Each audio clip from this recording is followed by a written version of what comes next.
नेतारं भेदारं कर्मभूतां ज्ञातारं विश्वतत्त्वानां वन्दे तद्गुणे लब्धे वन्दे तद्गुणे लब्धे वन्दे तद्गुणे लब्धे। जड़ पंच परमेश्वरी भगवान की, देवादी देवादिनाथ भगवान की, अंतिम शासनपति महावीर स्वामी भगवान की, परम पूज्य गुरुदेव श्री आदि सागर महावीर कीर्ति विमल सागर सन्मति सागर विराट सागर जी महाराज की, परम पूज्य गुरुदेव श्री सुंदर सागर जी महाराज की, परम पूज्य श्री विशुद्ध सागर जी महाराज की, द्वादशाम जिनवाणी माता की, समस्त आचार्य परिसंघ की।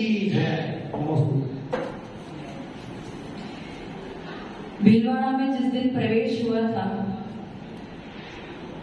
उस दिन प्रवचन करके मंगलाचरण किया था।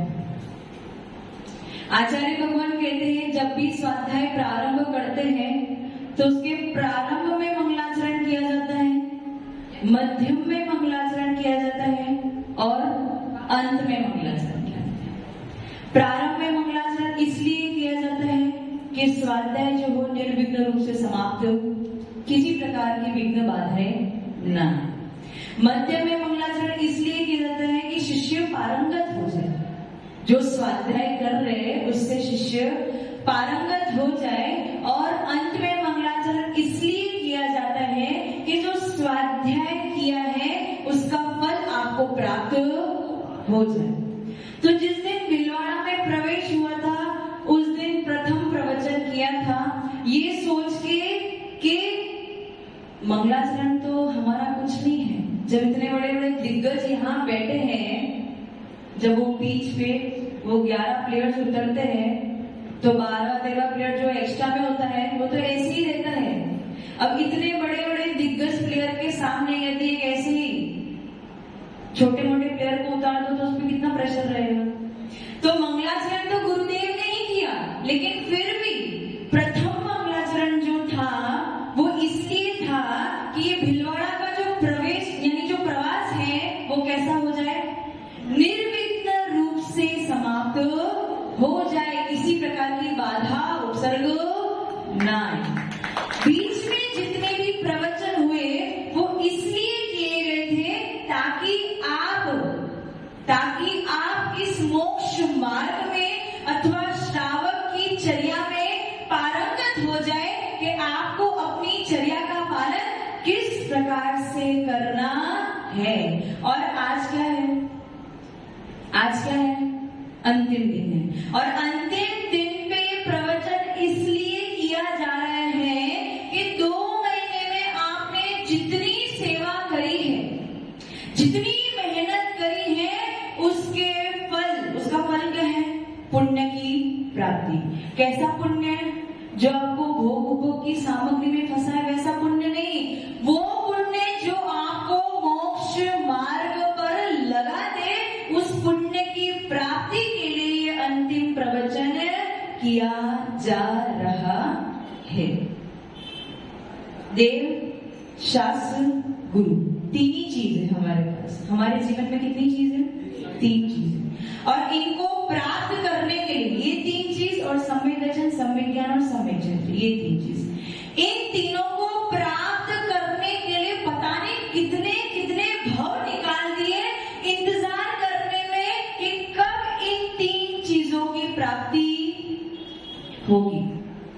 एक छोटा सा बालक था, खूब पढ़ाई करी उसने, बहुत पढ़ाई करी, अपना जीवन का मैक्सिमम समय उसने पढ़ाई में निकल दिया। क्यों पढ़ाई करी? क्योंकि उसका एक लक्ष्य था। क्या बनना था उसे? डॉक्टर बनना था। क्या बनना था? उसको MBBS की डिग्री प्राप्त करनी थी, इसलिए उसने अपना जीवन, कितना जीवन, आज कितना जीवन है हमारा? 80, 70, 80, उसमें से 25 साल का जीवन जब उसकी खेलने कूदने की समय था, उसने वो सारा समय पढ़ाई में लगा दिया कि लक्ष्य क्या था? डॉक्टर बनना है, MBBS की डिग्री प्राप्त करनी है।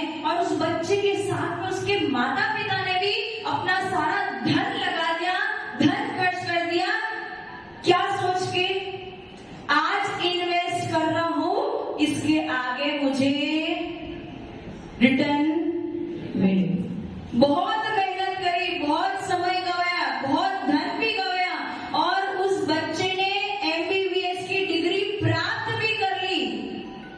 उस बच्चे ने एमबीबीएस की डिग्री प्राप्त भी कर ली, लेकिन एमबीबीएस की डिग्री प्राप्त करने के बाद उसने कूड़ा कचरा साफ करना कूड़ा कचरा इकट्ठा करना प्रारंभ कर दिया। अब बताओ कितना मूर्ख है राकेश जी। एमबीबीएस की डिग्री प्राप्त कर ली, बस एमबीबीएस बनना था, लेकिन एमबीबीएस बनने के बाद हमें करना क्या है ये पता, तो उसने क्या किया, कूड़ा कचरा इकट्ठा करना प्रारंभ। अब बताओ कितनी मूर्खता की बात है। लेकिन ये कहानी किसकी है, किसकी है, किसकी है पाटनी जी? शुभम भैया, नीचे कुछ नहीं मिलेगा, नीचे से नल दर्शन। किसकी कहानी है ये? हम सबकी ही कहानी है।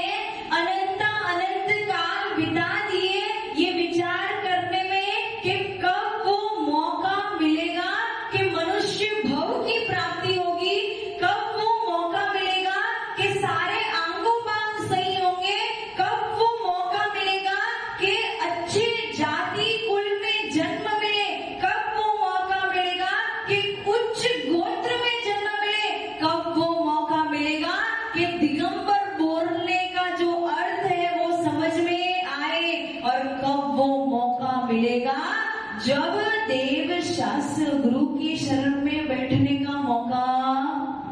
इस पूरे लोक में अनंत जीव ठसाठस भरे पड़े हैं। आपको तो केवल इतने ही दिख रहे, कितने दिख रहे हैं अभी प्रत्यक्ष में? आपकी नजरों में केवल इतने ही जीव, कुछ गिनती के ही है, लेकिन केवल ज्ञानी की नजर में ये स्पष्ट है कि जितने भी प्रदेश है, एक एक प्रदेश पे अनंत जीव भरे पड़े हैं। और वो भी कितने अनंत? आज तक कितने सिद्ध हो गए? गदिया जी, सिद्ध कितने हो गए? अनंत सिद्ध हो गए। लेकिन आचार्य भगवान कहते हैं आज तक जितने सिद्ध हो गए हैं ना, उससे भी अनंत गुणे जीव एक प्रदेश पर ही विराजमान। एक प्रदेश में कितने जीव हैं? अनंत जीव हैं। उसमें से यदि एक एक करके भी मोक्ष भेज दे तो भी आज तक वो प्रदेश खाली। अब आप सोच लो, जो ये लोग कहते हैं ना, क्या कहते हैं, महाराज जी सब महाराज माता जी बन जाएंगे तो सेवा कौन करेगा? आचार्य भगवान कहते हैं तुम टेंशन मत लो, बहुत जीव है और उसका व्यय चलता भी रहेगा तो भी कभी कमी पड़ने वाली। अनंत जीव है, तिर्यंच भी है, देव भी है, नारकी भी है, मनुष्य भी है। तिर्यंच अनंत है, देव असंख्यात है और नारकी भी असंख्यात है। इन सब राशि में से निकलकर एक संख्यात राशि वाले मनुष्य में आने के लिए हमने पूरा जीवन बिता दिया ये विचार करते करते कि कब मौका मिलेगा मनुष्य गति में उत्पन्न होने का। किसी को आईपीएस ऑफिसर बनना हो तो कितनी मेहनत करता है, खूब मेहनत, और कितने लोग देते हैं और कितना % रिजल्ट आता है? 0.1%, 1%, 2%, बस उतना ही। उसी प्रकार से जब अनंत राशि में से केवल संख्यात राशि मनुष्य में यदि आपको जन्म लेना है तो 1% तो भूल जाओ, डेसिमल पॉइंट में पता नहीं कितने नंबर पीछे लगाने पड़ेंगे तब जाके वो नंबर। अब आप केवल विचार करो कि आपकी इस मनुष्य भाव का मूल्य कितना है, मतलब कितनी मेहनत करी है आपने। आईपीएस तो कुछ भी नहीं है, पीएम कुछ भी नहीं है, प्रेसिडेंट कुछ भी नहीं है, कुछ भी नहीं है। अनंत जीव राशि में से कुछ एक गिनती के लोगों को ही मनुष्य बनने का मौका मिलता है और उसमें हम हैं जो हमें मौका मिला है। और उसके बाद भी हम वही कूड़ा कचरा, क्या कूड़ा और कचरा इकट्ठा करने में लगे पड़े हैं। अब आप बताओ वो कहानी किसकी थी? किसकी थी? जिसके लिए आपने इतनी परीक्षा परीक्षा करी, जिसके लिए आपने इतना परिश्रम किया, और आज जब वो आपके हाथ में आ गया तो आप उसे क्या कर रहे हो? ऐसे ही गवा रहे हो। इतनी बड़ी मूर्खता तो कहीं नहीं। और मैं मान भी लूं, अरे बहुत बड़ा आयु मिलती अगर आपको, बहुत बड़ी मनुष्यायु मिलती, यदि आप चक्रवर्ती होते, बहुत 6 खंड के राजा होते, बहुत सारी संपत्ति यदि आपके पास होती, तो मैं समझ सकती कि वैराग्य उत्पन्न होने में समय लग रहा है, क्योंकि अभी उसमें क्या है, लिप्त है। लेकिन यहाँ 6 खंड तो छोड़ो, 1 खंड भी नहीं है, 1 खंड तो छोड़ो, 1 खंड का कोना भी नहीं है।